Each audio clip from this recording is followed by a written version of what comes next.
until the current period, or until the last 30 years. It was conventional wisdom, both in science and theology. We're alone in the universe. The single repository of life anywhere in the known universe. Well, no one believes that anymore. In 1961, astronomer and astrophysicist Dr. Frank Drake devised the Drake equation, which calculates the number of worlds with intelligent life capable of technologically communicating with us. According to Drake's own calculations, there are 10,000 communicative civilizations in the Milky Way galaxy. 4 decades later, the Drake equation has been greatly expanded on by Dr. Amir Axel, best-selling author and associate professor of mathematics and statistics at Bentley College, Massachusetts. His latest book, Probability 1, deals with why there must be intelligent life in the universe. My calculation of probability 1 goes far beyond what was explored with Drake's equation. Drake's equation refers only to our galaxy. My calculation goes to the visible universe as a whole, which has billions of galaxies and each containing billions of stars. So if you multiply all these numbers, you get tremendous odds for the existence of life.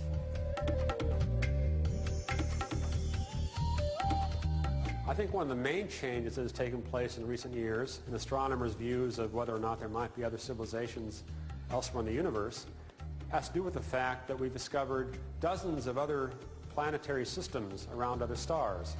Now, in most cases, the planets are giant planets like Jupiter, not the kind that would harbor life.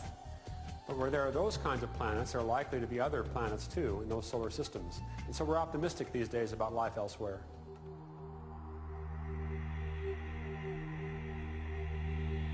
What's the nature of the universe we live in? What is our relationship to the larger reality? I looked up, and all of a sudden, there was this, you know, gotta say it, flying saucer. Didn't even make a sound, not even a sound. A little bit of small light appears here. It goes out. Another one appears over here. That goes out.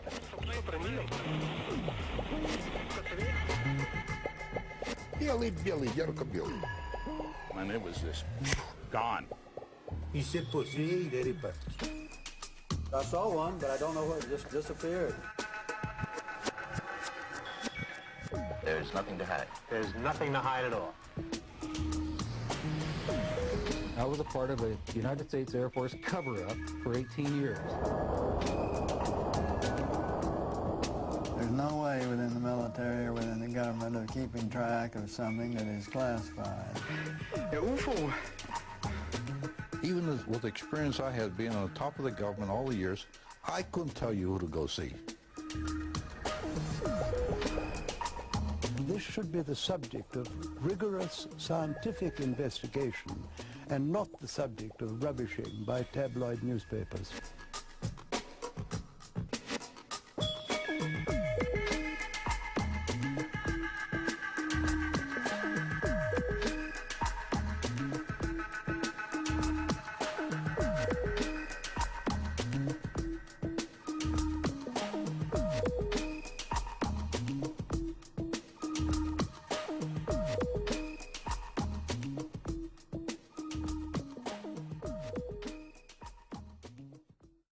I am here to discuss the so-called flying saucers.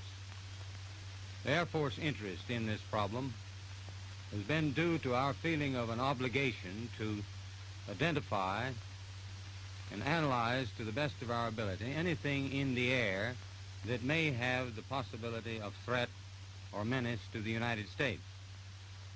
In pursuit of this obligation, since 1947, we have received and analyzed between 1,000 and 2,000 reports. There have been a certain percentage of this volume of reports that have been made by credible observers of relatively incredible things. It is this group of observations that we now are attempting to resolve. For the last 50 years, 95% of all UFO incidents have been explained in down-to-earth conventional terms. These explanations include misidentified aircraft, weather balloons, atmospheric phenomena, light aberrations, mass hallucinations, hoaxes, and swamp gas. However, these explanations cannot be applied to the remaining 5%.